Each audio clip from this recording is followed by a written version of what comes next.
Sign it, or the wedding is off, gold digger. You bring absolutely nothing to this family." The words echoed off the hand-carved mahogany walls of the private dining room at the Grand Regency. 60 guests, wealthy business partners, high society icons, and distant relatives adorned in tailored tuxedos and flawless diamonds, went completely silent. Forks stopped mid-air. Crystal wine glasses paused at lips. Every eye in the room locked onto me. My fiancé Julian sat directly to my right, staring intently down at his polished silver plate. He didn't say a single word. He didn't reach out to take my hand, nor did he offer a protective glance. He just sat there, spineless and silent, letting the heavy quiet consume the room. Across the immaculately dressed table, his mother, Eleanor Vance, shoved a thick black leather binder across the crisp white tablecloth. Her lips were curled into a smug, triumphant sneer that she didn't bother hiding. Beside her, Julian's father, Richard Vance, the imposing, ruthless CEO of Vance Global Logistics, sat back in his leather chair with his arms tightly crossed, waiting with visible satisfaction to watch me break into tears. Eleanor leaned forward, her heavy diamond necklace glistening under the chandelier light, her voice dripping with pure venom, as she asked if I really thought I could trap her precious son into marriage. She demanded I sign the prenuptial agreement immediately, waiving every conceivable right to any future assets, property, or support, or else pack my bags and walk away right then and there. She sneered that I was a nobody from nowhere, a penniless girl who brought zero financial value to their pristine, upper-class bloodline. The humiliated whispers began spreading instantly across the round tables. High society women behind pearl necklaces leaned into their husbands, whispering that they always knew I was after the family money. Men chuckled softly, remarking how close Julian had come to making a monumental mistake. I looked down at the thick document lying between my wine glass and silver dinner fork. Then I turned my head to look at Julian one last time, holding out a final, foolish hope that the man I had loved for 3 full years would find his spine and stand up for me. Nothing followed except a suffocating, cowardly silence. He wouldn't even look me in the eye. Yet I didn't cry, I didn't scream, throw a glass, or make a hysterical scene. Instead, I slowly picked up the heavy, custom silver pen laid neatly next to the contract.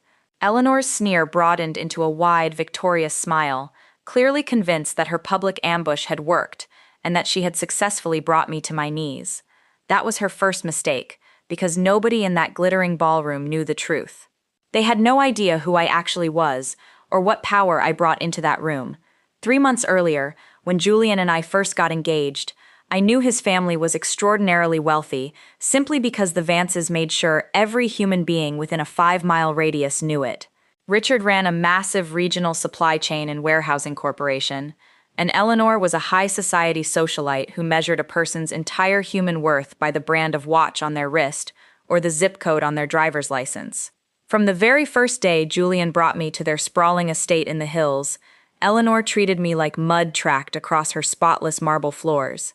She would make dismissive, passive-aggressive comments about my small-town upbringing, loudly asking if my parents had internet access yet, and she openly scoffed when I mentioned I worked in commercial real estate asset management, calling it cute little paper-pushing work.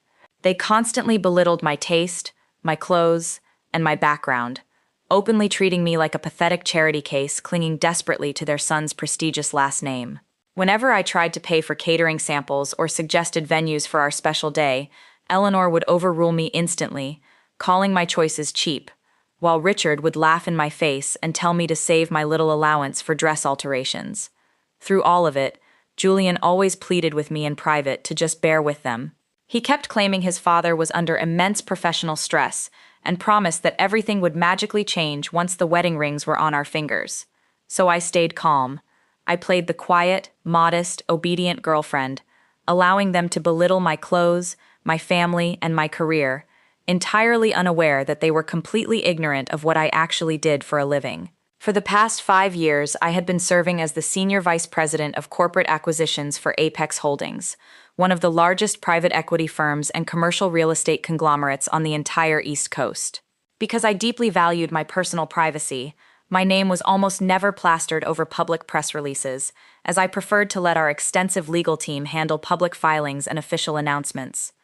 Julian knew I worked in commercial real estate, but in his utter self-absorption, he never bothered to ask about the true scale or scope of my responsibilities. He simply assumed I made a modest entry-level salary answering phone calls in some dusty suburban office. What the arrogant Vance family knew nothing about, however, was a massive, high-stakes piece of business hanging in the balance right under their noses. For 8 grueling months, Vance Global Logistics had been desperately trying to secure an exclusive, 30-year commercial lease on the newly constructed Deepwater Port Terminal downtown. It was a $50 million expansion deal that was single-handedly required to save Richard's struggling corporation from impending insolvency and ultimate bankruptcy. What Richard Vance didn't know was that Apex Holdings owned that newly developed Deepwater Port Terminal outright, and as the senior vice president of corporate acquisitions, I held the absolute sole signature authority over every single lease agreement that went through that division. I had spent months keeping my professional executive life entirely separate from my personal relationship because I genuinely wanted Julian to love me for who I was as a person, not for my corporate power or my massive financial portfolio.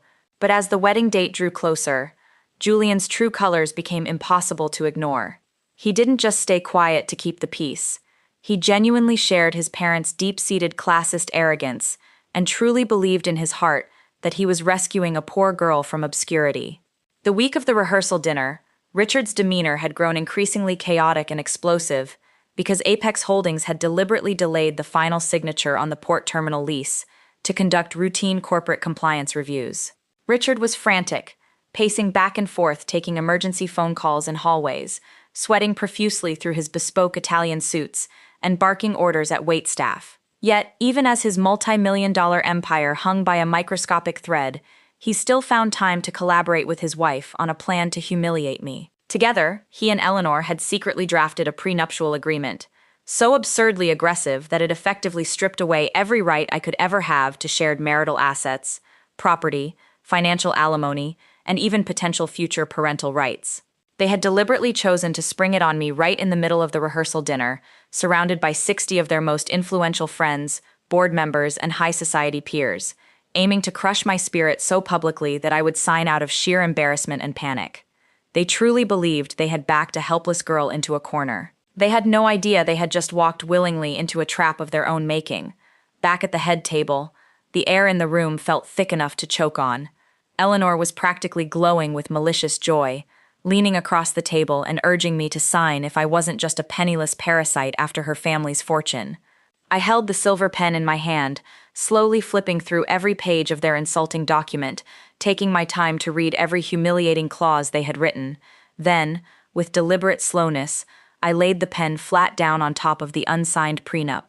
Julian leaned in close, his voice a frantic, desperate hiss in my ear, telling me to just sign the paper and stop making a scene in front of his father's board members.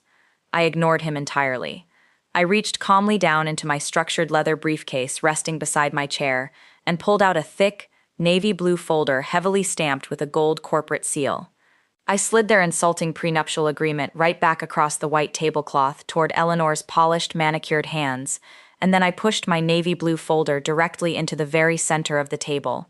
I looked Eleanor straight in her eyes and told her with absolute tranquility that I wouldn't be signing her contract because I didn't need a single cent of Vance money. I added that since we were openly discussing legally binding corporate contracts tonight, Richard should probably take a look at the paperwork I had brought. Richard scoffed loudly, his brow furrowing with arrogant irritation as he dismissed it as some foolish counteroffer, warning me not to waste his precious time.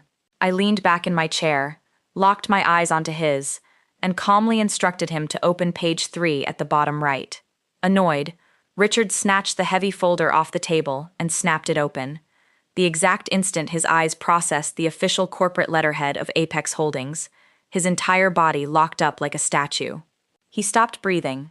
The color drained from his face in a fraction of a second, leaving him a sickly, ghostly white. His hands began to shake so violently that the heavy parchment paper rattled loudly in his grip, his lips trembling as he stammered, asking what this document was.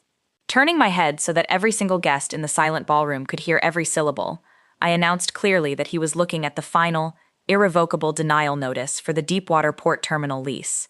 A collective, sharp gasp rippled across the 60 guests at the surrounding tables. Richard nearly leaped out of his chair, knocking his silver dinner plate aside so hard his glass of red wine tipped over, spreading a deep crimson stain across the white linen tablecloth. He stared at me in sheer horror, stammering out a question of whether I worked for Apex.